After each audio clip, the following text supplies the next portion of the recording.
Tunamshukuru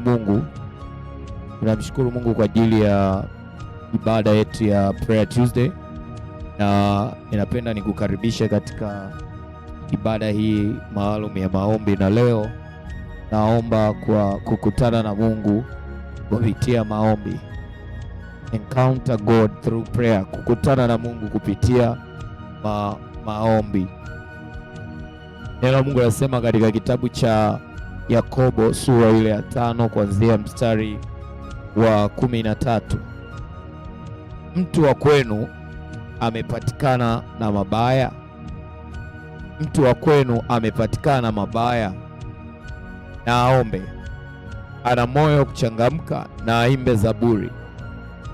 Mtu wa kwenu amekuwa hawezi, na awaite wazee wa kanisa, nao wamwombee na kumpaka mafuta kwa jina la Bwana. Na kule kuomba kwa imani kutamwokoa mgonjwa yule. Bwana atamwinua, hata ikiwa amefanya dhambi atasamehewa. Mstari wa 16 tusome. Ungameni dhambi zenu ninyi kwa ninyi na kuombeana pate kuponywa. Kuomba kwake mwenye haki kwafaa sana, akiomba kwa bidii. Eliya alikuwa mwanadamu mwenye tabia moja na sisi, akaomba kwa bidii mvua isinyeshe, na mvua ikunyesha juu ya nchi muda wa miaka 3 na miezi 6. Akaomba tena, mbingu zikatoa mvua, nayo nchi ikazaa matunda yake. Bwana Yesu asifiwe. Bwana Yesu asifiwe. So nasema kukutana na Mungu kupitia maombi. Kwa sababu gani? Mara nyingi sana watu tunataka Mungu afanye vitu haraka tukiomba, na bila shaka hiyo ni mtazamo wa kila mtu. Kila mwombaji anatamani akiomba tu Mungu ajibu. Haleluya. Hebu angalia habari ina muktadha huu unazungumza kwa habari ya wamepatikana haya na aombe. Manake tunaambiwa kabisa njia ya kuondokana na mabaya, ama yanayosababishwa na watu waovu, au yanayosababishwa na nguvu za giza, au yanayoletwa kwa sababu ya dhambi, tunapashwa kuomba ili yaondoke. Haleluya. Sasa Biblia inaendelea, anasema ya kwamba Biblia inasema kama kuna mtu anaumwa, ni mgonjwa, haisemi aende hospitali. Hii ndo njia ya imani yetu. Najua mfumo wa maisha yetu ya imani wakati mwingine unaonekana huko kinyume na mfumo wetu wa maisha ya duniani, kwa sababu unaposema kwamba wewe unamwamini Mungu, inamaanisha tembea katika njia zake, na Mungu ametupa njia zake kupitia ufunuo wa watumishi wake, kwamba na mtu wa kwenu amekuwa hawezi, na waite wazee wa kanisa, nao wamwombee na kupaka mafuta kwa jina la Bwana. Wamwombee kwanza. Maanake tunaona kitu kinachotajwa kwanza kabla ya kuona kitu chochote kwenye maisha ya mwamini. Tunaona maombi yanatajwa. Sasa watu wengi wanashindwa kutofautisha kati ya kuomba mahitaji kama mahitaji na kuomba maombezi. Kuna tofauti kati ya kuomba mahitaji au dua na kuomba maombezi. Maombezi ni intercession. Kimoja unaenda kutaja shida yako ili upewe shida yako uondoke. Kimoja unakaa kwenye uwepo wake ili si tu upewe shida yako, una shauku ya kukutana na mwenye kukupa majibu ya shida yako. That is what ninaita prayer, encounter God through prayer, kukutana na Mungu kupitia maombi. Sasa watu wengi tunasoma habari ya mtumishi wa Mungu anaitwa Nabii Eliya. Nabii Eliya, Biblia inamsema kwamba Eliya alikuwa mwanadamu mwenye tabia moja na sisi, lakini aliomba kwa bidii mvua isinyeshe, na mvua haikunyesha juu ya nchi muda wa miaka 3 na miezi 6. Akaomba tena mvua zikatoa, mbingu zikatoa mvua, nayo nchi ikazaa matunda yake. Angalia kwenye kitabu kile cha Wafalme, kitabu cha Wafalme sura ile ya Wafalme wa kwanza sura ya 17 na mstari ule wa kwanza. Mstari wa kwanza: basi Eliya Mtishibi wa wageni wa Gileadi akamwambia Ahabu, kama Bwana Mungu wa Israeli aishivyo, ambaye ninasimama mbele zake, hakutakuwa na umande wala mvua miaka hii ila kwa neno langu. Biblia inasemaje? Biblia inasema Eliya akamwambia Ahabu kwamba mvua haitanyesha ila kwa neno langu. Angalia mstari wa ngapi? Wa 7. Ikawa baada ya siku kupita, kile kijito kikakatika kwa sababu mvua haikunyesha katika nchi. Manake Eliya aliposema tu hakutakuwa na mvua, mvua ikakata. Haleluya! Angalia Wafalme wa kwanza sura ya 18 mstari kuanzia ule wa kwanza. Neno la Mungu linasema, ikawa baada ya siku nyingi, neno la Bwana likamjia Eliya katika mwaka wa 3 kusema, enenda ukajionyeshe kwa Ahabu, nami nitaleta mvua juu ya nchi. Haleluya, haleluya. Mungu anamwambia Eliya baada ya ule muda aliyousema, kwa sababu Eliya alitabiri, kwa sababu nchi ya Israeli walikuwa wameacha kumwabudu Mungu wa kweli na wamegeukia kuabudu sanamu za miungu inaitwa Baali na Ashera kupitia mke wa Ahabu ambaye anaitwa Yezebel. Kwa manake hawa watu walikuwa wamefanya dhambi. Ndio unasoma kule, anaanza kwenye muktadha wa andiko lile la Yakobo, anasema mtu wa kwenu amepatikana na mabaya. Manake mabaya mengine huwa yanaletwa na mkono wa Mungu. Kwa sababu ya nini? Kwa sababu ya dhambi za wanadamu. Nakumbuka story moja ipo kwenye kitabu cha Wafalme wa Pili, Wafalme wa Pili sura ile Wafalme wa Pili sura ya 6 nadhani, kuanzia mstari ule wa ngapi? Wa ngapi? Mstari ule wa 31 nitasoma. Ipo akasema, Mungu anifanyia hivyo na kuzidi, kikimbakia kichwa cha Elisha mwana wa Shafati juu yake leo. Lakini Elisha alikuwa akikaa nyumbani mwake na wazee wakikaa pamoja naye. Mfalme akamtuma mtu wa mbele yake, lakini hata kabla ya kufika kwake yule aliyetumwa akamwambia wazee, je, waona jinsi huyu mwana wa muuaji alivyotuma aniondolee kichwa changu? Angalieni, huyo aliyetumwa akifika, fungueni mlango akamzuie mlangoni. Je, sauti ya miguu ya bwana wake haiko nyuma yake? Hata alipokuwa akisema hayo, tazama, yule aliyetumwa akamshukia, naye akasema, angalia, mabaya haya yatoka kwa Bwana. Kwani mimi kumngojea Bwana tena? Umesikia? Anamwambia nabii,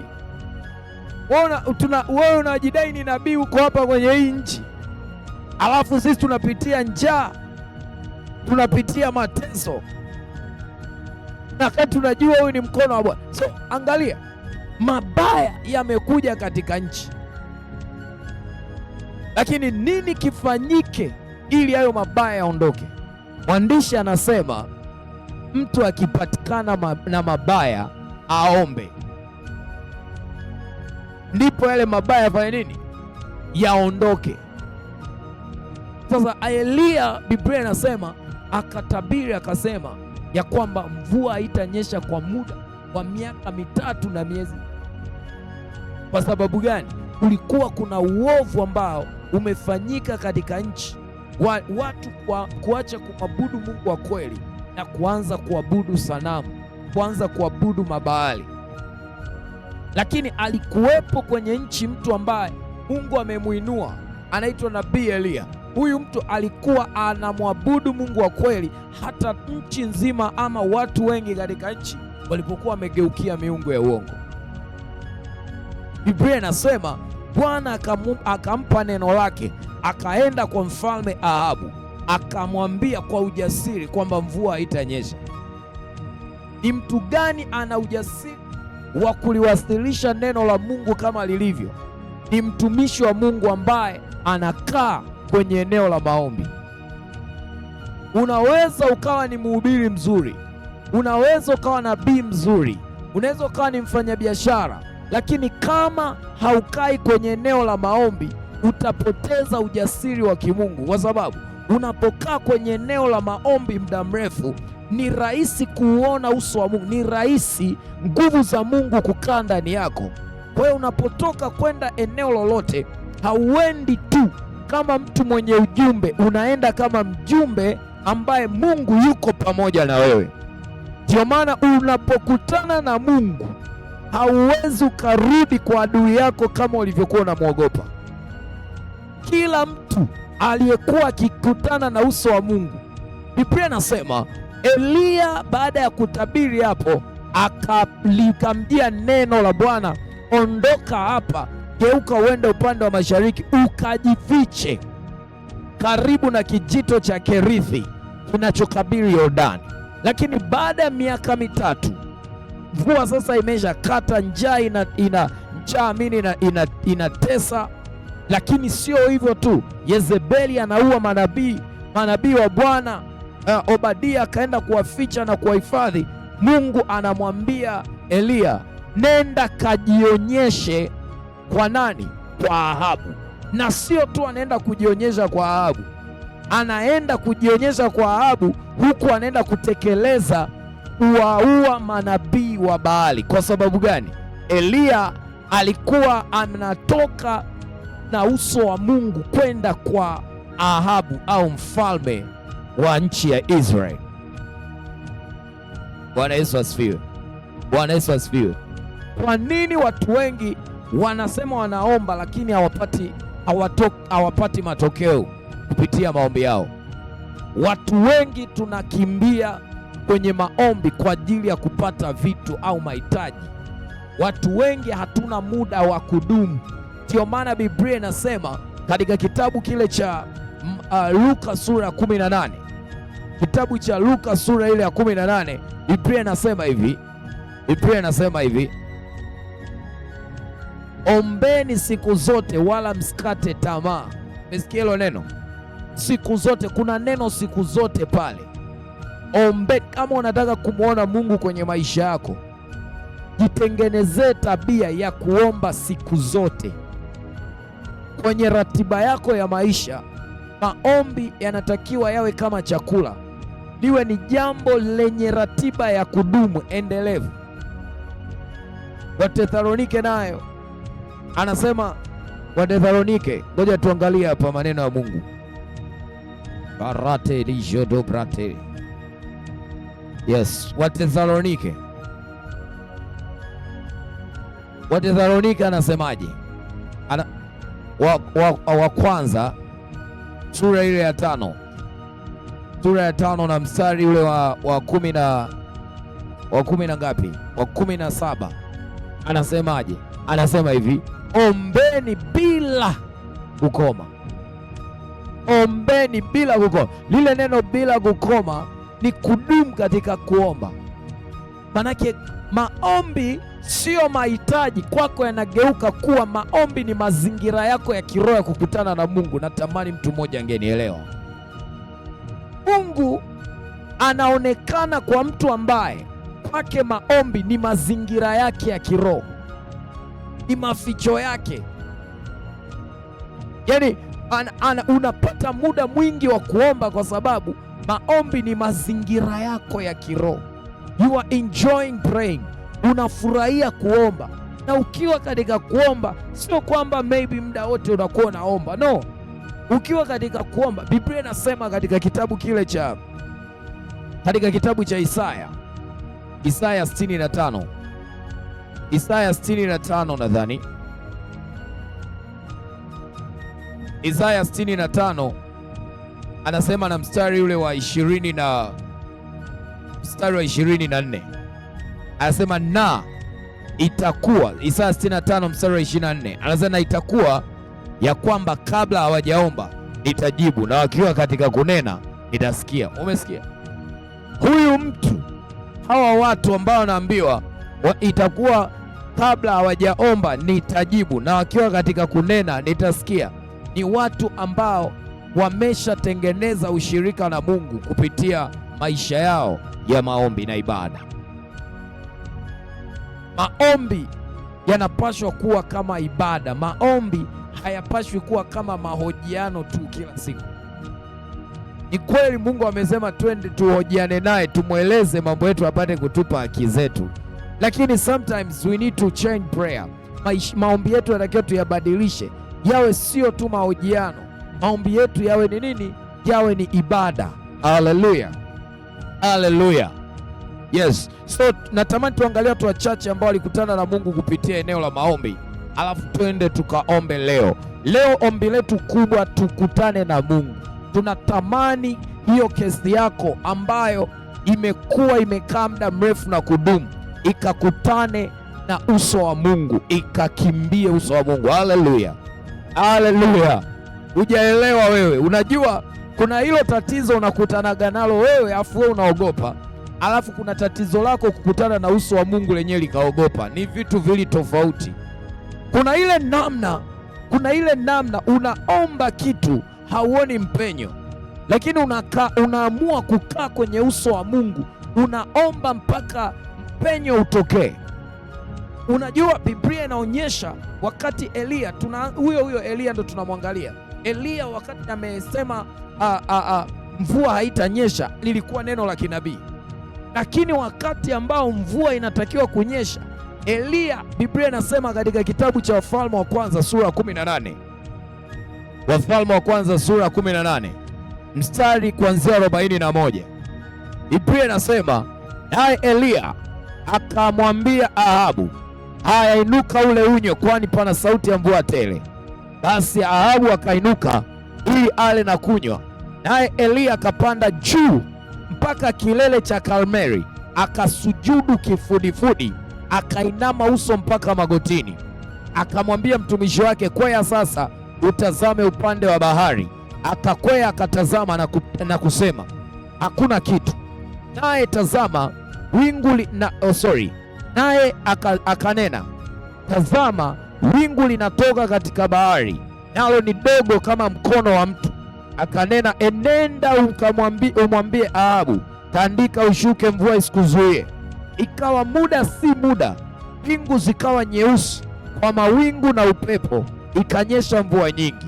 Ahabu akapanda garini akaenda zake Yezreeli. Angalia, alafu anasema mkono wa Bwana ulikuwa juu ya Eliya, akajikaza viuno, akapiga mbio mbele ya Ahabu mpaka kuingia Yezreeli. Unaona, Eliya Biblia inaonyesha kwamba Eliya kwake maombi hayakuwa kitu cha ghafla, kwake akikuwa kitu cha kukurupuka. Anasema Eliya akapanda mpaka kilele cha Karmeli. Naomba uzingatie hili neno. Kama unataka kukutana na uso wa Mungu kupitia maombi, ni lazima upande mpaka kwenye kilele cha mlima Karmeli. Hii ni lugha ya Biblia, lakini hapa inamaanisha ni kupanda kwenye viwango ambavyo havijazoeleka na watu wengine. Ni kuomba kwa namna ambayo haijazoeleka na watu wengine, mpaka Mungu afikie kuona kwamba unamwabudu kupitia maombi yako. Kuna watu wanatumia maombi kumwendesha Mungu. Kuna watu wanatumia maombi kumwendesha Mungu. Unahisi maombi yako yanaweza kumbadilisha Mungu. Maombi hayambadilishi Mungu. Haleluya. Narudia tena, maombi hayambadilishi Mungu. Hebu mwambie jirani yako, maombi hayambadilishi Mungu. Mwambie tena, maombi hayana nguvu kuliko mwombaji. Kwa kama mwombaji hana hana uhusiano mzuri na Mungu. Hata kama maombi yake anayaomba anajikatakata. Wewe sio wa kwanza. Manabii wa Baali waliomba wanajikata kwa Mungu wao. Biblia inasema Elia akaanza kuwadhihaki, anambia labda ameenda safari. Kuanzia leo hautaomba maombi yako shetani akakudhihaki kwa jina la Yesu. Nasema maombi yako yatajibiwa kama Elia kwa jina la Yesu. Lakini Biblia inasema Elia akapanda mpaka kilele cha mlima Karmeli. Lazima uinue madhabahu yako ya maombi. Lazima uwe na maficho yako, uwe na makimbilio yako. Ukisema this is my location, ili ni eneo langu la maombi. Ukifika hapo unatulia. Hauendi hapo na simu, hauendi hapo na kompyuta, hauendi hapo na kitu chochote. Unaenda na moyo wako tu. Kwa nini watu wengi hawapati majibu? Kwa sababu watu wengi wanaenda kwa Mungu na vitu vingi. Mungu anakutaka wewe. Mungu anataka kukutana na wewe, sio simu yako. Simu yako ya nini? Kwa nini unaomba kama unasikilizia kitu fulani katokee? Hauna imani. Mtu anayemngoja Mungu kwenye eneo la maombi huwa anaacha vitu vyote chini, anapanda kwenye kilele cha mlima yeye peke yake. Haleluya! Sema kwa jina la Yesu, nitapanda mpaka kilele cha mlima Karmeli, ikiwa mimi na Bwana tu. Haleluya! Kuna watu natakiwa waache chini kama unataka kuwa serious na maisha yako ya maombi. Biblia inasema Elia alimtuma kijana wake aende akaangalia, lakini yeye akasujudu mpaka nchi. Wapi? Kwenye kilele cha mlima Karmeli. Lile neno kusujudu linamaanisha ibada. Manake Elia kabla ya maombi, Elia alikuwa ni mtu wa ibada. Kama unataka kukutana na Mungu kupitia maombi, geuza maombi yako kuwa ibada, sio mahitaji, sio kulia. Haleluya, haleluya. So Elia alikuwa akisema neno ya eneo la maombi linatokea. Watu wanaanza huyu jamaa akiomba lolote Mungu anampa. Lakini hujajiuliza, huyu Elia ndiye aliwahi kumtuma mtumishi wake mara 7 anaenda kuangalia mvua kama ipo. He prayed kwa muda. Kuna wakati mwingine unaweza ukaomba mpaka ukasema hivi Mungu amenisikia au hajanisikia? Kumbuka hili neno. Wewe kumbuka hili neno. Kabla hujaomba Mungu ameshajibu. Utakapokuwa katika kunena Mungu atasikia. Lakini tengeneza tabia ya kumwabudu Mungu kupitia maombi. Uwe mtu wa ibada. Kama unataka maombi yako yatikise mbingu, kama unataka maombi yako yawe na majibu ya papo kwa papo, hakikisha unatengeneza mtembeo wa kiibada kwenye maisha yako ya kila siku na Mungu. Haleluya. Sasa Biblia inasema maombi ya waovu ni kelele. Maombi ya waovu ni kelele mbele za Mungu. Lakini kuomba kwake mwenye haki wafaa sana akiomba kwa bidii. Na maombi ya wenye haki ni manukato. Praise the Lord. Maombi yako yakawe manukato kuanzia leo katika jina la Yesu. Natangaza na kutamka maombi yetu yatakuwa manukato mbele za Mungu kwa jina la Yesu. Haleluya, haleluya. Mungu akisikia maombi yako asikia harufu nzuri. Mungu akamisi maombi yako. Mungu alikuwa na misi maombi ya Musa. Musa akipanda mlimani Mungu anasahau kumwambia shuka. Oh my God. Shatakarabayando mantala barato zikata ya rama. Kitabu kile cha Kutoka, kitabu cha Kutoka paradise to prakatelia brantus ratakata baradia legozana barato zututia. Haleluya, haleluya, haleluya, haleluya. Yes, neno la Bwana linasema, neno la Bwana linasema katika kitabu kile cha Kitabu kile cha Kutoka, katika kitabu kile cha Kutoka sura ile ya 33, sura ya 33, Biblia inasema mstari kuanzia 12, anasema Biblia inasema ngoja nianzie hapa mstari wa ngapi? Nianzie mstari ule wa 9. Ikawa Musa alipoingia humo hemani, ile nguzo ya wingu ikashuka ikasimama mlangoni pa ile hema, naye Bwana akasema na Musa. Watu wote wakaiona nguzo ya wingu ikasimama penye mlango wa hema.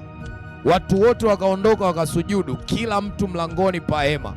Naye Bwana akasema na Musa uso kwa uso, kama vile mtu asemavyo na rafiki yake. Kisha akageuka akarejea tamaragoni, bali mtumishi wake Yoshua mwana wa Nuni, naye ni kijana kutoka mle. Bwana Yesu asifiwe. Bwana Yesu asifiwe. 12.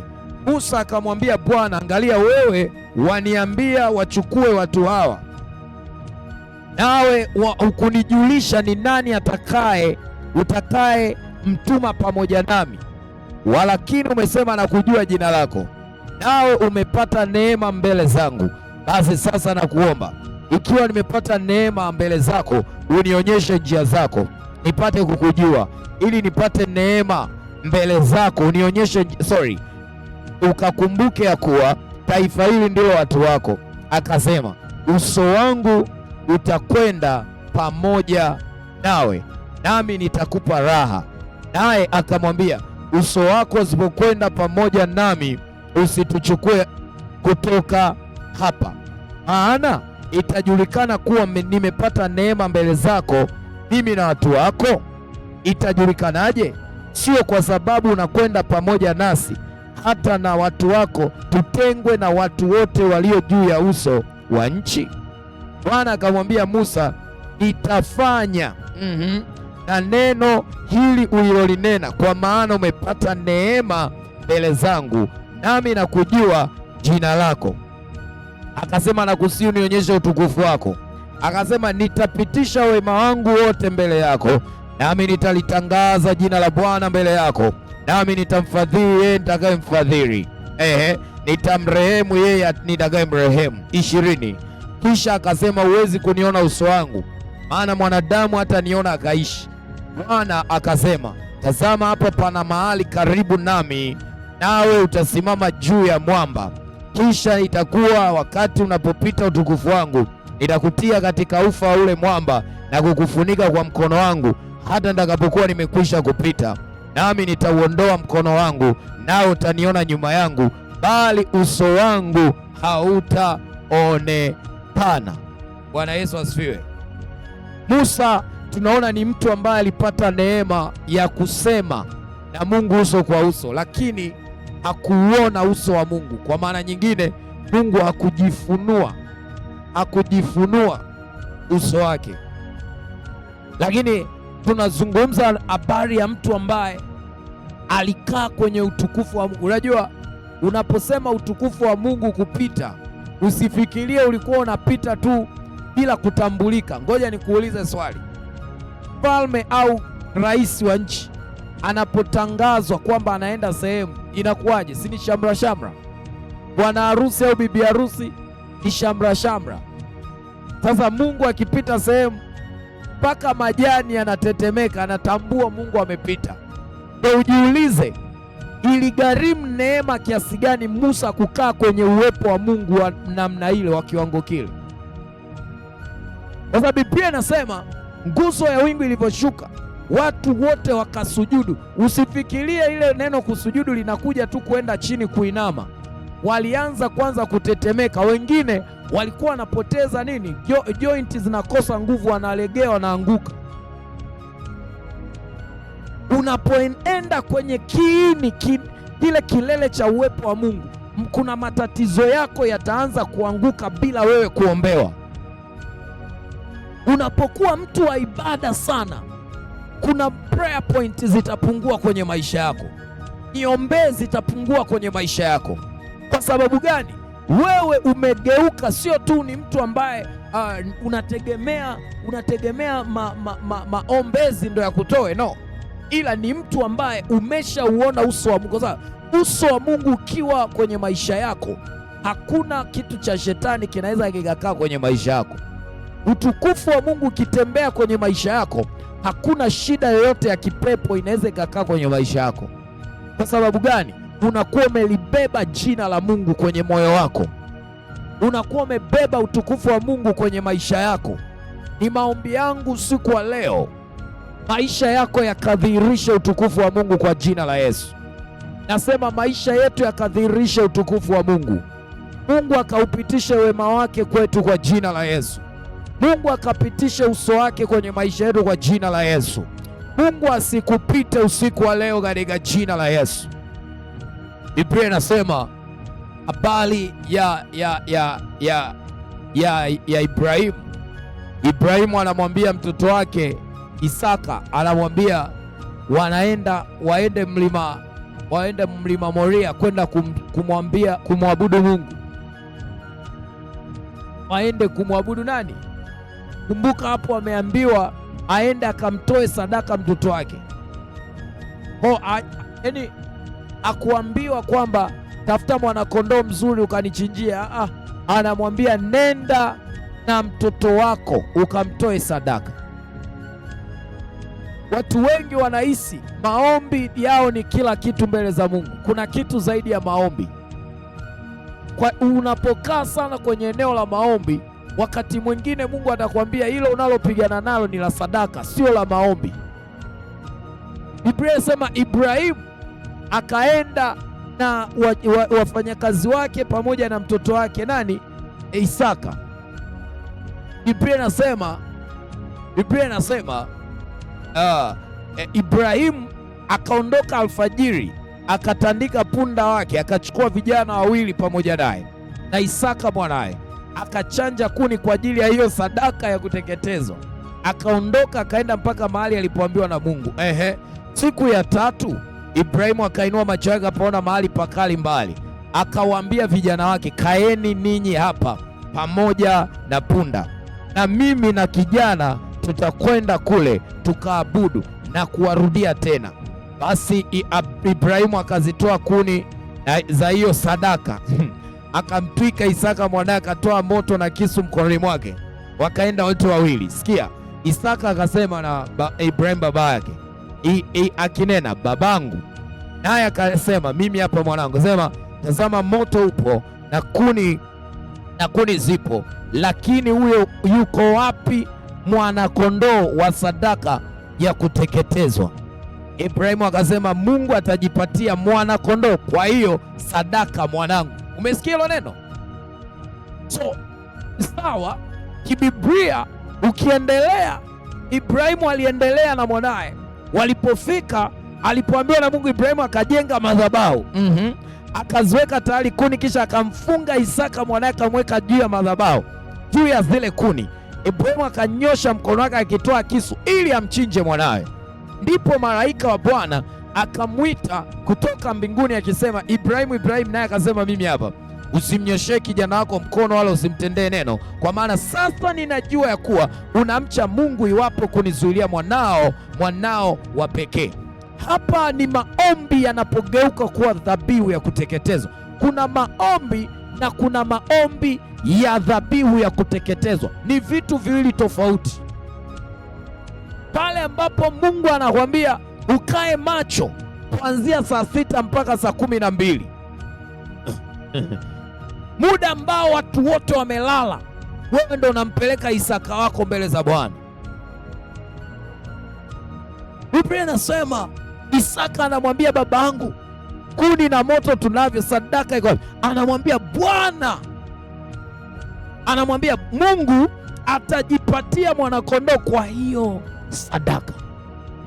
Mungu ukimpa madhabahu, atakupa dhabihu. Bwana Yesu asifiwe. Bwana Yesu asifiwe.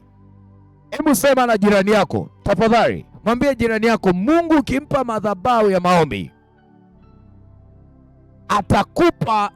atakupa dhabihu ya kuteketezwa. Usiku wa leo ni maombi yangu, unapopokea huu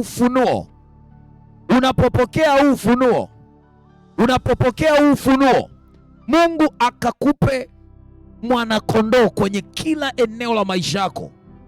Mungu akakufunue macho yako kaone majibu yako kirahisi kwa jina la Yesu.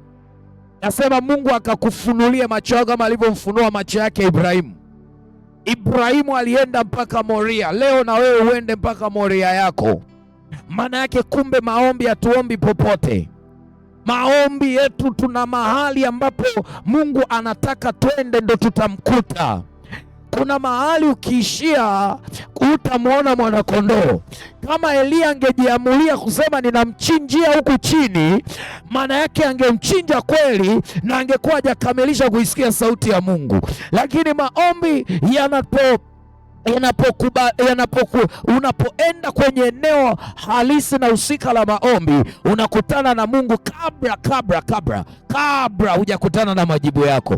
Shauku ya Mungu anataka akutane na moyo wako kabla moyo wako hujakutana na vitu vyake. Tatizo, watu wengi wanaenda kwenye eneo la maombi na shauku ya kupata majibu ya maombi, hawana shauku ya kumwona mwenye kujibu maombi. Na usiku wa leo tutamsemesha Mungu na mbingu zake. Tunataka tukuone kwenye kizazi chetu, tunataka tukuone kanisani kwetu, tunataka tukuone kwa familia zetu, tunataka tukuone Bwana remo shanda, tunataka tukuone, tunatamani tukuone, shauku ya mioyo yetu. Kwa hiyo tunang'ang'ana kuanzia asubuhi mpaka muda fulani, unamwambia Mungu, muda huu nimeutenga kwa sababu ninataka nikuone. Mchana tena unamwambia Mungu, ninataka nikuone. Usiku tena unamwambia Mungu, ninataka nikuone.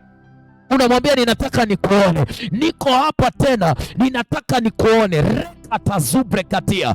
Hebu kwa dakika chache nenda mbele za Bwana, mwambie Bwana, nimekuja mbele zako usiku wa leo, nimekuja mbele zako usiku wa leo. Nimejifunza kwa habari ya kukutana na wewe kupitia maombi, nami nimekuja mahali hapa Bwana. Najua yapo mahitaji mengi ambayo ninayo, yapo mahitaji makubwa ninayo, lakini Bwana, ninaomba nikutane na uso wako jioni ya leo. Ninaomba hayo matatizo yakutane na wewe, hayo mambo yote yakutane na wewe. Lakini mimi shauku yangu, nimeacha vyote Bwana, ninamimina moyo wangu kwako. Ninataka nikuone, ninataka nione uso wako Bwana. Ratosha tata rato tataya rata tataya rato radigusa lido bashante, kama Elia alivyokutana na wewe katika mlima Karmeli, kama baba yetu Ibrahimu alipokutana na wewe katika mlima Moria. Karaba shanta raba koria ratabarato. Ningekuwa mimi ni wewe, ningeomba zaidi ya hapo. Mwambie Bwana, ninataka kukutana na wewe. Karatapaya kulaba yanta rabaya. Maombi yatakuwa madhabahu yako leo. Ratabrato zota tarabaya. Maombi yatakuwa ndio maombi, maeneo yako ya kiroho ya kukutana na Mungu. Mwambie Bwana, ninatamani nikuone, ninatamani nikutane na wewe kupitia maombi ya jioni ya leo. Rato breta paradia mando rata bretu sazena palojina vakuske lavante rapade zuzina valiana parados elegantos ibranta gayanovra rabeduske lebantos kaparida repate satotida balab makadele duzate brato godalabaya ria breto sialamande rapedula kuselebante lia batuna. Kizazi changu kikutane na wewe Bwana. Redogo zude bratona, tunatamani tukutane na wewe. Paza sauti yako mbele za Bwana. Rapebelia dusinava angle zuze jatona vatari dodovande mangle zuta parose rekabaye rata greto tazina manderevoski livante ratotodia ripakatarabaya rapakatarabaya reparadabaradaba. Kabla sijaleta mahitaji yangu mbele zako Bwana, radabrete gadeleduzante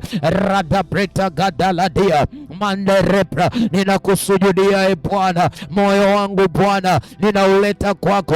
Raperata bayadovia, maisha yangu ninayaleta kama dhabihu ya kuteketezwa. Ukinipa madhabahu Bwana, nitakuletea dhabihu. Rapreto zate reta brata paya, leo nimekuletea madhabahu ya maombi. Rebrakata zunama, si madhabahu tu ya maombi, maombi ya kuteketezwa, maombi ya kuteketezwa. Chochote ambacho kimekuwa kinazuia nisifike kilele cha Karmeli, chochote ambacho umekuwa kikizuia usifike kwenye kilele cha Karmeli au Moria, mwambie Bwana akiondoe, mwambie Bwana akiondoe. Kama ni hofu ya maisha, kama ni changamoto, kama ni kukosa imani, mwambie Bwana akiondoe kinachozuia usifike kwenye kilele cha ibada yako.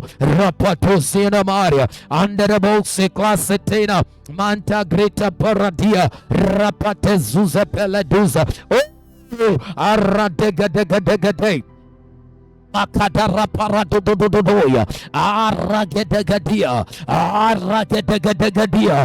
rapataratodoza. Kuna viwango Mungu anataka ufike, lakini kuna vitu vinakuja kwenye mawazo yako, kuna vitu vinakuja kwenye ratiba zako za maisha.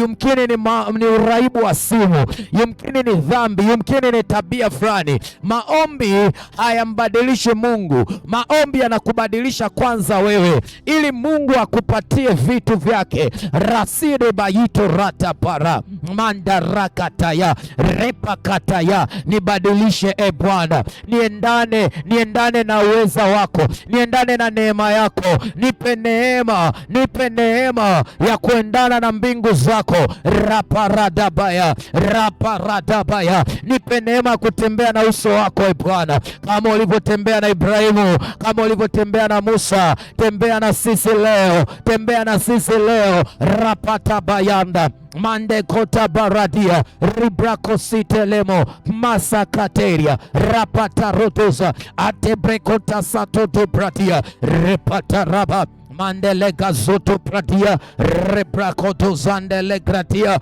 rebrata paradia mande rebrakoza rebrekontelia bajanta mande rakata ribrakata raba rapada rapata radadadadada makada raprikodzete lebreta mazete diri ribrakatapa matakreta papapara rapadebrata raba. Achilia neema yako Bwana. Rapadebrato satele mande krata para rapade zopa pari raprata gadoskapa rapade brata kata. Sitakuwa tu mwombaji, sitasifika kwamba ninaomba, nitakuwa ni mwombaji ninayekutana na wewe Bwana, maana hakuna mwombaji aliyekutana na wewe alafu maombi yake yakawa hayajibiwi. Elia alikuwa mwanadamu mwenye tabia moja na sisi.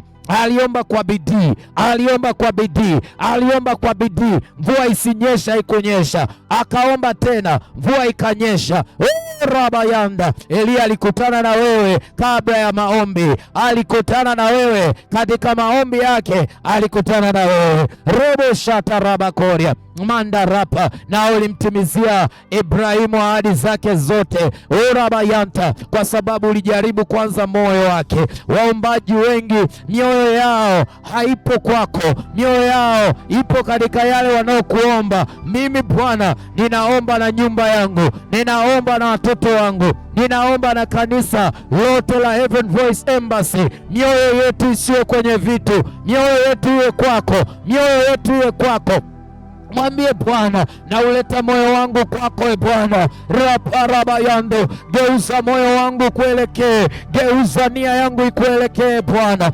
Rapreta pratetelia alimendo somonda ili guzate adebrendo bozuna biala tasune ande repakataya arobabarea betozate perano manda rapreda bagozuna preta prata lazena rapata radedede regedegedegedegedegede arigidigida papa rapera badabaya manda rekata parabaya riabarababa manda raparabarabaya ria baba regedegedegede manda rapatapa ribakatapata ribakatapata. Peleka dhabihu yako ya maombi jioni ya leo, peleka sadaka hiyo, peleka rapa. Mwabudu Bwana kupitia maombi yetu, tunakuabudu Bwana kupitia haya maombi. Urobo shanda indi rabakunda rabayando urobo shakaka rabakoria.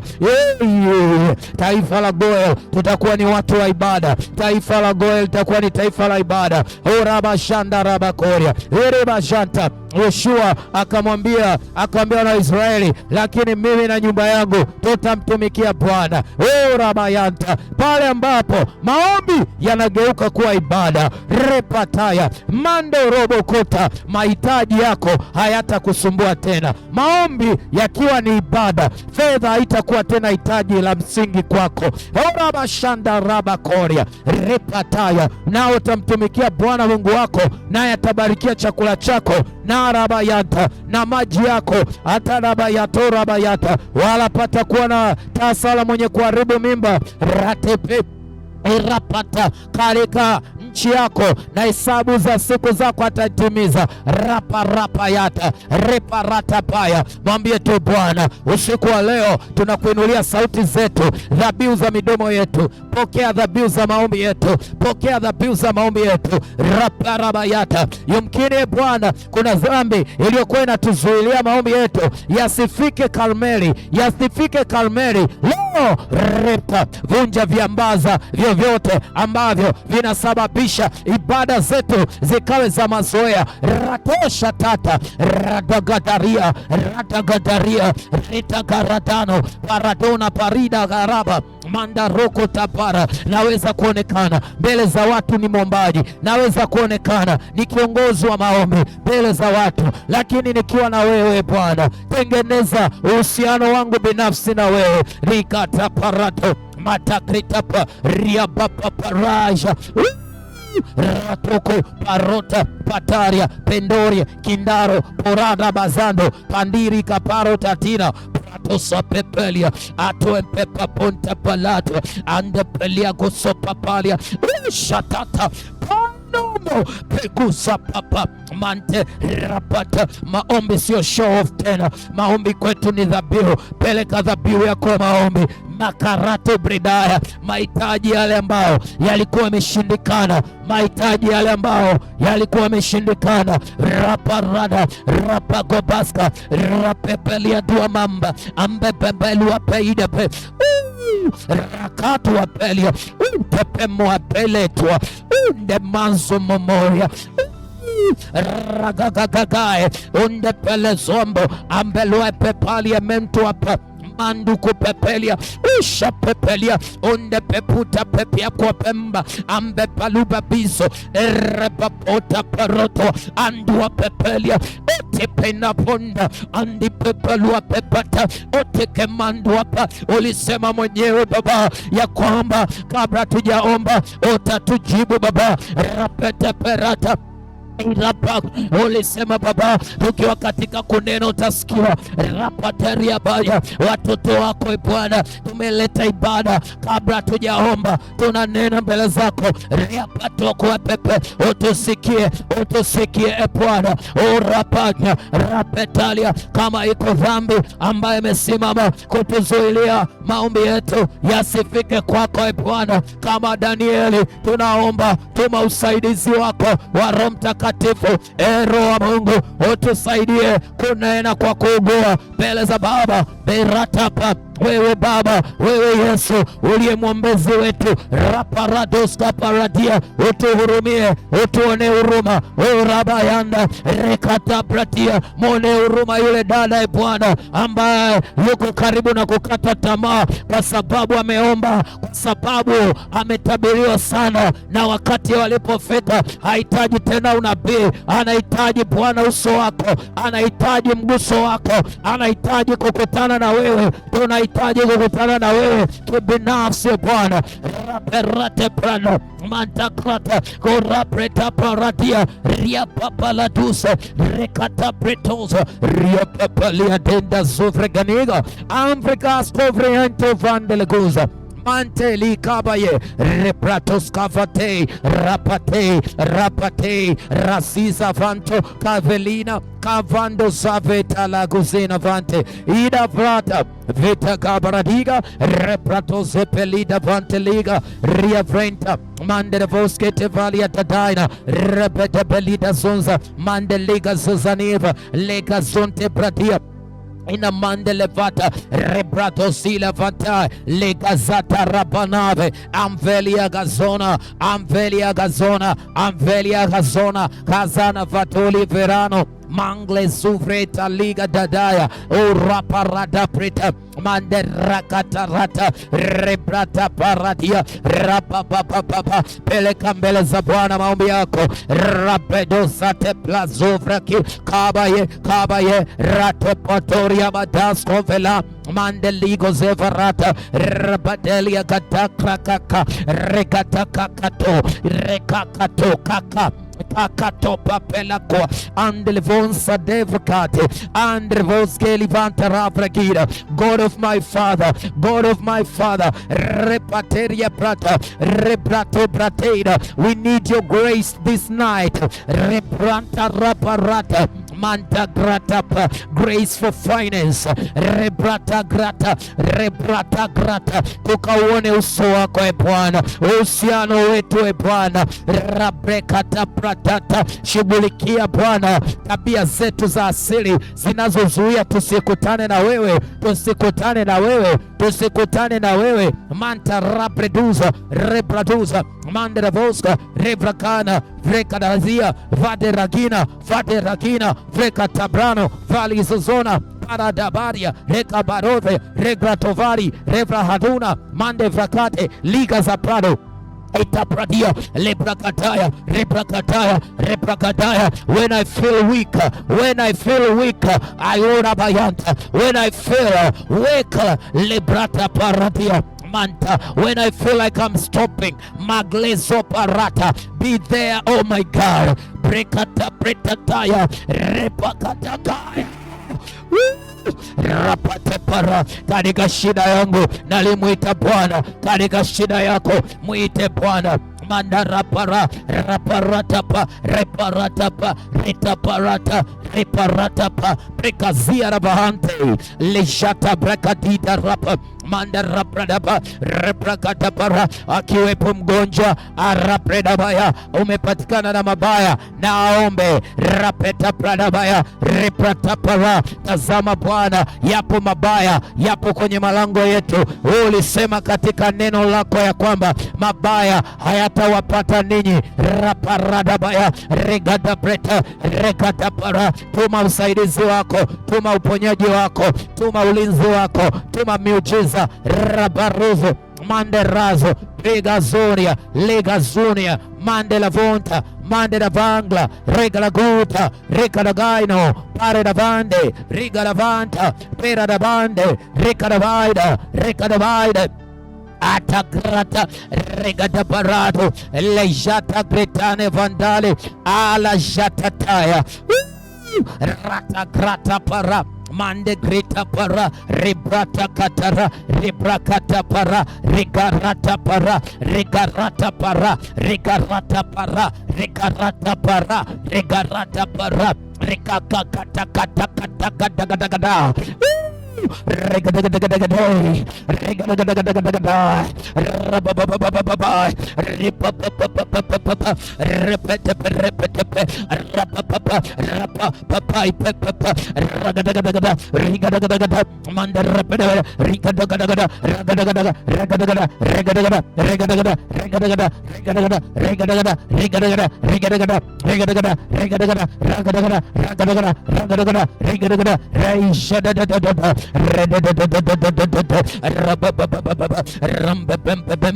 ande prekoto pomelekla ali jododo arragadagada arragadagada arragadagada arragadagada arragadagada ragadagada ragadagada ragadagada ragadagada reparapapaila ampelia kazopo aperabadabaya arrepepepe arragadagada raparapa mantarapara raparata ragatapa ragadagada. Musa alipokutana na uso wa Mungu akabadilishwa, aripata parata akatapeta, akaondolewa asili ya Misri, akaondolewa woga dhidi ya maadui zake. Rapeta para wa Abrahamu alipokutana na Bwana akabadilishwa na kuwa Ibrahimu. Badilisha Bwana utambulisho wangu, mwambie Bwana abadilishe utambulisho wako usiku wa leo, abadilishe utambulisho watu waliokuzoea nao. Watu wamekuzoeaje? Mwambie Bwana, ninataka nijulikane ulivyonizoea mimi. Biblia inasema Elia watu walimwogopa kwa sababu aliubeba uso wa Mungu. Elia akaitwa na mfalme Ahabu, tabishaji wa taifa. Ambie Bwana, badilisha utambulisho wangu. Elisha alipokutana na Mungu wa Elia akaacha ukulima akawa nabii. Leo Bwana, hamisha viwango vyangu vya kihuduma, hamisha viwango vyangu vya kihuduma, hamisha viwango vyangu vya kumiliki Bwana. Raparana baya.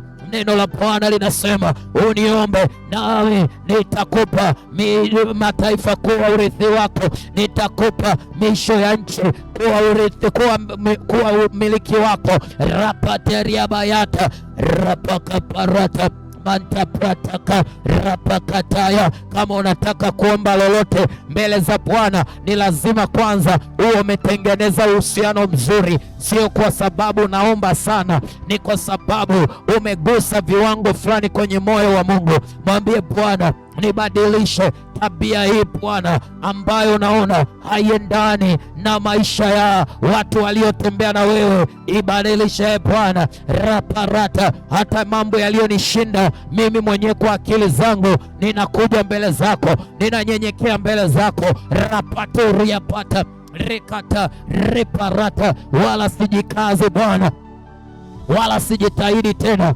kuonekana ni mkamilifu.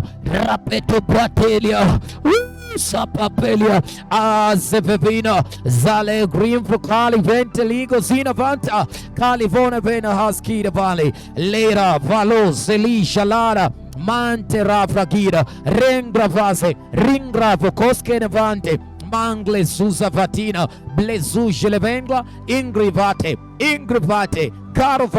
Karofani bari kas kofrikina vata mashadirai levrata breda vinglas kofrikina andevina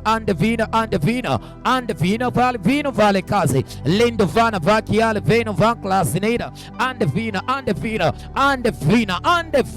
andevina. Wewe ambaye uko kwenye hii madhabahu ya maombi, raprata vela mandevata gina, mkono wa Mungu kajifunue kwako. Malevanta gina vanta liga zina vata ligo vanta lago zina vanta liga na varata gina vala reparavadira mante varagano vante reparavadia le paravadia gado vanta magazapapalia alizoshata alegosata. In the mighty name of Jesus we pray. Pige Bwana Yesu makofi. Haleluya, haleluya, haleluya. Glory, glory, glory, glory, glory. Haleluya, haleluya. Tunaomba maombi haya. Biblia inasema Elia alipopanda katika kilele cha mlima Karmeli, mvua tele ikanyesha. Natamani leo tunapokutana na Mungu wa Karmeli, mvua tele ikanyeshe kwenye kila eneo la maisha yetu. Tunataka tumwambie Bwana, Mungu uliyekutana na baba yetu Elia Karmeli, kutana na kila ukame kwenye maisha yetu. Mwambie Bwana kutane na kila ukame kwenye maisha yako. Mwambie Bwana sasa, fungua kinywa chako, piga makofi, omba.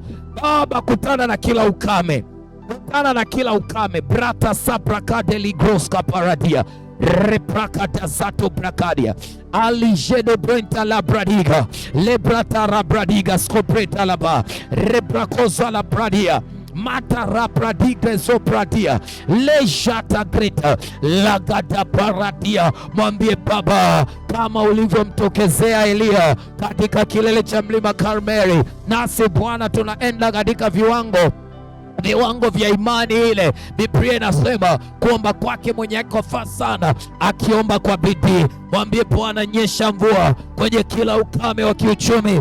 Nyesha mvua Bwana kila palipo na kupunguka. Nyesha mvua Bwana, nyesha mvua raparaba, mvua ya baraka. Nyesha mvua, tell God, nyesha mvua kwenye kila eneo. Nyesha mvua za kazi, mvua za mpenyo, mvua za ndoa, mvua za miujiza, mvua za kazi, mvua za kiuchumi. Repratoria precosaparadia mantegreto bracadalia reparaparadia makate prato bratia lebrakata pradiga lebrakatapa. Achilia mvua yako Bwana itakayoondoa kila ukame, mvua itakayoondoa kila ukame Bwana. Raperedebea reperedebea reteperebera raparedebea makaredebea raparedabaya rakaradabaya makate parala raparabaya kabaribiribianta riapapele balada makata barata. Mvua tele inayoondoa kila ukame. Mvua tele mandarabaya raparabaya rapapapapa. Kumekuwa na ukame wa muda mrefu Bwana, miaka hiyo imekuwa ukame, lakini leo tunakulilia Bwana katika madhabahu ya Karmeli Bwana. Reparabarana kama Elia alivyokulilia karabayanabaya, ukamwaga mvua tele raparabayanda mandarapa, nayo nchi kazaa matunda yake Bwana. Achilia mvua Bwana, mvua ya baraka. Raperaparada mandaraparabaya reparaparadia reparabayanda reparakarabaya raparadabayanda ripokotoniaba leparata mirada raparagadaskada rekadaparadaliaba mandaraparaba reparaparada rekadaparata rapakadaraba makasatoboria rekaparata rikataparata makatapara. Achilia mvua yako Dar es Salaam, achilia mvua yako Kahama, achilia mvua yako Bwana Mbeya, achilia mvua yako Marekani, achilia mvua yako Kenya, achilia mvua yako Uganda, achilia mvua yako mipenyo ya kihuduma rapararabayanda. Kuanzia leo mkono wa Bwana unaenda kuwa juu ya kila mmoja wetu Bwana. Ondoa ukame kwa watumishi wako Bwana, achilia mvua tele Bwana. Ondoa ukame Bwana, ondoa ukame Bwana. Mwambie Bwana ondoe ukame, mwambie Bwana ondoe ukame. Yes, mwambie Bwana ondoe kila ukame. Iraparatosila. Kuna mambo yanahitaji mvua, kuna mambo yanahitaji mvua ya baraka, kuna mambo yanahitaji mvua ya Mungu inyeshe. Ukame upo eneo gani kwenye maisha yako? Mwambie Bwana. Magonjwa, achilia mvua kwenye hayo magonjwa. Rapade bazuze perada rapreda bazush kalabai repando zepreda barata wapa mendilvonga skei raprativredae mantela gozana reprato zile brantona reprato zo great up. Mwambie Bwana achilie mvua kwenye huduma yetu. Rapedo vanglas copadela riabaporia pateta la brindo mande grata pradiga inamanto. Kama ulinyesha mvua kwa maombi ya Elia, tukumbuke na leo Bwana, tukumbuke Bwana. Raparabayando robreda bara magaladoza parabaradia reparada.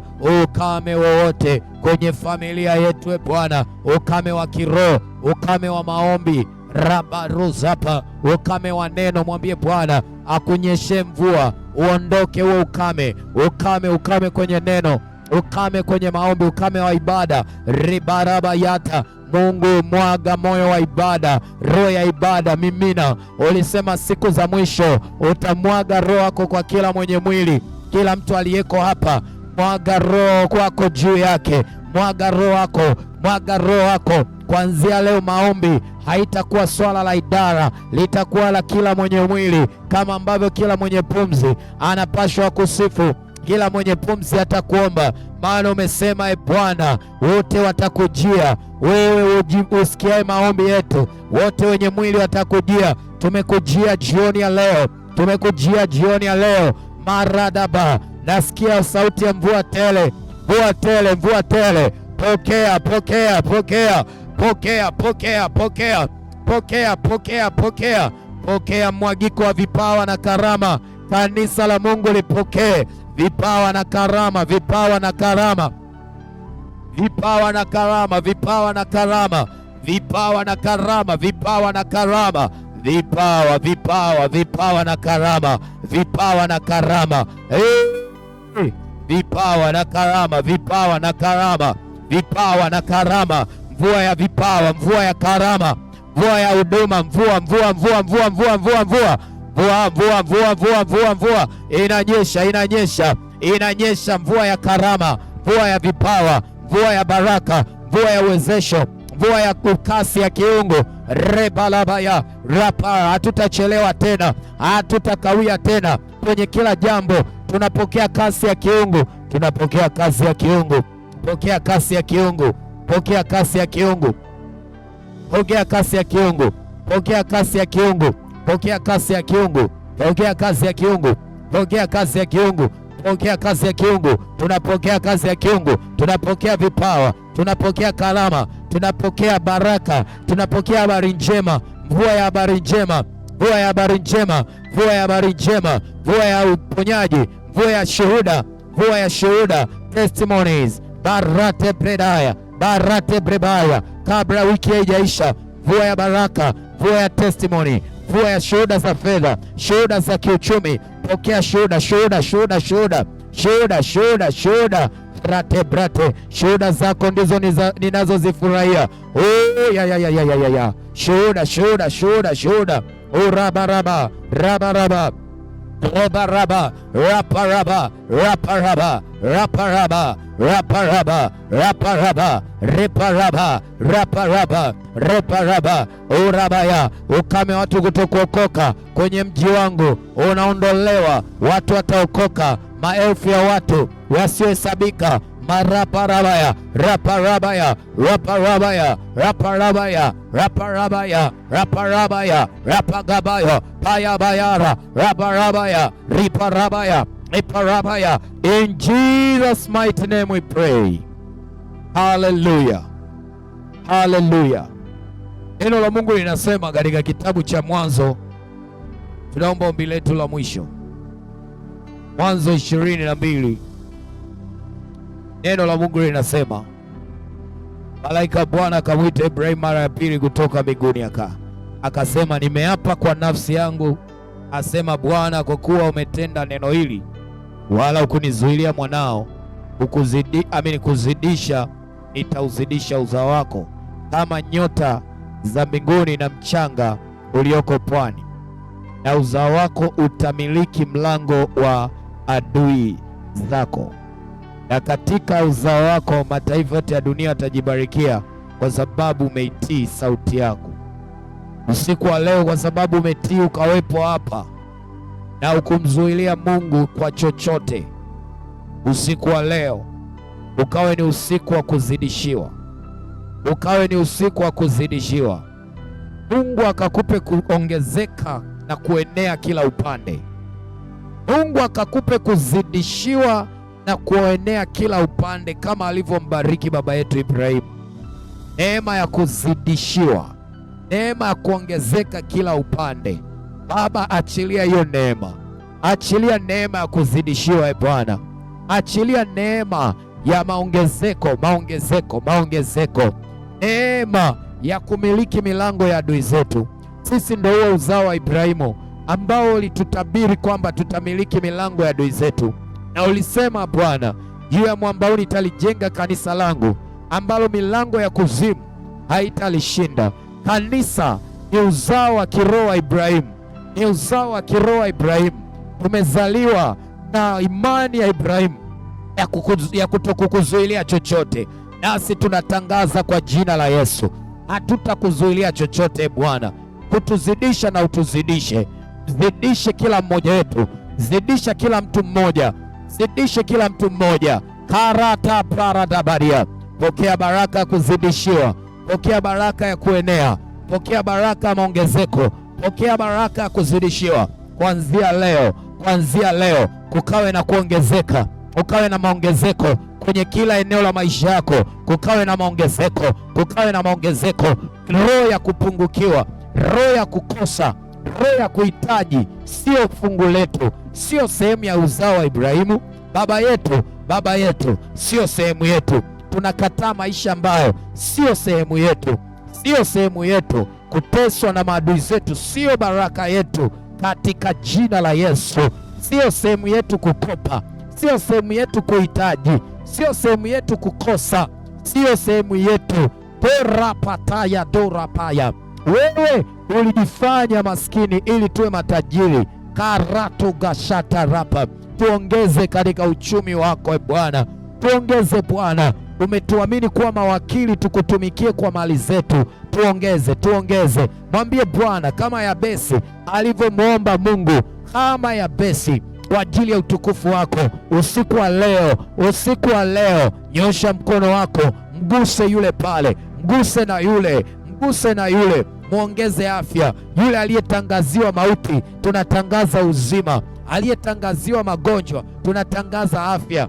Aliye mdhaifu na aseme ana nguvu, aliye maskini na aseme ni tajiri, aliyesema ni mkopaji aseme atakopesha, aliyekuwa chini anainuliwa, aliyedharaulika anaheshimika. Pokea baraka ya kuongezeka, pokea baraka ya kuzidishiwa, pokea baraka ya kuongezeka, pokea baraka ya kuzidishiwa. Miujiza kupita kawaida. Neno la Mungu linasema, na Mungu akafanya miujiza mingi kupita kawaida kwa mikono ya mitume. Miujiza iongezeke katika malango yako kuanzia sasa. Bwana, watu waje waone yale Bwana uliofanya katika maisha ya watu wako. Ongeza shuhuda za miujiza kwenye huduma, miujiza kwenye nyumba yako. Kanisa lako Bwana likawe ni mlango wa wewe kutukuzwa. Rapa reparabara paradabaya, neema juu ya neema. Tuzidishie Bwana uzao wetu wa kiroho, tuzidishie mibaraka katika jina la Yesu Kristo wa Nazareti aliye hai. Inua mikono yako miwili. Raise your two hands wherever you are. Inua mikono yako miwili popote ulipo. Blessatish. Karusele brand terabon. Kama ulivyoinua mikono yako juu, ninakutangazia, kama ulivyoinua mikono yako juu, adui zako watakuwa chini yako siku zote. Biblia inasema Musa alipoinua mikono yake juu, Waamaleki wakapigwa. Kuanzia leo, Waamaleki wowote waliokuwa wanafanya vita na maisha yako wapigwe. Inua mikono yako miwili vizuri. Ninatangaza, natamka na kutangaza, kila vita iliyoletwa na Waamaleki, wapagani, watu waovu waliosimama kwenye malango kuhakikisha nyakati zako hazikutani na baraka zako, wasambaratishwe. Sema waovu wote wasambaratishwe juu ya nchi. Tamka hayo maneno, sema waovu wote wasambaratishwe, wakung'utwe Hebu kwa dakika moja anza kuwakung'uta waovu. Waovu wote wakung'utwe, wakung'utwe, wakung'utwe, wakung'utwe, wakung'utwe, wakung'utwe. Tunaamuru waovu wakung'utwe, waovu wanaosimama kinyume na maisha yetu wakung'utwe, wakung'utwe, wakung'utwe, wakung'utwe, wakung'utwe, wakung'utwe, wakung'utwe, wakung'utwe, wakung'utwe, wakung'utwe. Waovu wote wakung'utwe, wakung'utwe. Waliosimama kuzuia, waliosimama ili tuaibike wakung'utwe, wakung'utwe, wakung'utwe. Rapatapa leta brata legada barata let them share bayata legada brata kata rakata. Wakung'ute kama vumbi, tunawakung'uta kwenye huduma. Waovu waliokaa kwenye nyumba zetu tunawakung'uta kwenye anga, tunawakung'uta. Rapatikisa hilo anga, waanguke, waanguke kama adui alivyoanguka kutoka mbinguni hata nchi. Tunawatikisa watoke kwenye maeneo tunayofanyia kazi, wakung'utwe, wakung'utwe baharini, tunawakung'uta. Waovu wanaozuia uchumi wetu wakung'utwe. Ningekuwa mimi ni wewe, ningeomba zaidi hapo. Wakung'utwe kwa jina la Yesu, wakung'utwe, wakung'utwe. Wanaozuia elimu ya watoto wangu wakung'utwe, wanaosababisha uovu kwenye malango ya nyumba yangu wakung'utwe, wakung'utwe, wakung'utwe, wakung'utwe, wakung'utwe, wakung'utwe, wakung'utwe, wakung'utwe. In the mighty name of Jesus we pray. Shangilie Bwana Yesu, pigie Yesu makofi, mpigie Yesu makofi. Hallelujah. Are you blessed? Umebarikiwa, umebarikiwa, umebarikiwa. Mpendo wangu ambaye unatufuatilia kwa njia ya mtandao, maombi yetu ya Prayer Tuesday tunayaahirisha, na usikose kushiriki haya maombi. Haya ni zaidi ya maombi, it is an encounter. Haya ni zaidi ya maombi, ni mkutano wa mtu na Mungu. Mpaka utakapobadilisha mtazamo wako kuhusu maombi na ukawa ni mkutano wako na Mungu, ndivyo Mungu atakujibu kila maombi. Kuanzia leo usiende tu kuomba, hakikisha unajiambia leo ni siku yangu, naenda kukutana na Mungu. Kuna tofauti ya mtu anayeenda kumwomba Mungu ili atokee na mtu ambaye anakutana na Mungu ili mambo yaliyokuwa yamekaa vibaya yakabadilike. Mimi nimekuombea neema ya Mungu katika wiki hii iende pamoja na wewe. Ninaibariki Jumatano yako, naibariki Alhamisi yako, naibariki Jumaa yako, naibariki Jumamosi yako, naibariki Jumapili yako. Ukashuhudie majibu ya maombi uliyoyaomba leo, mvua tele itakayoondoa kila ukame, na Mungu akakuzidishe katika jina la Yesu Kristo. Amen. Pigie Bwana Yesu makofi, pigie Bwana Yesu makofi. Hallelujah. Amen.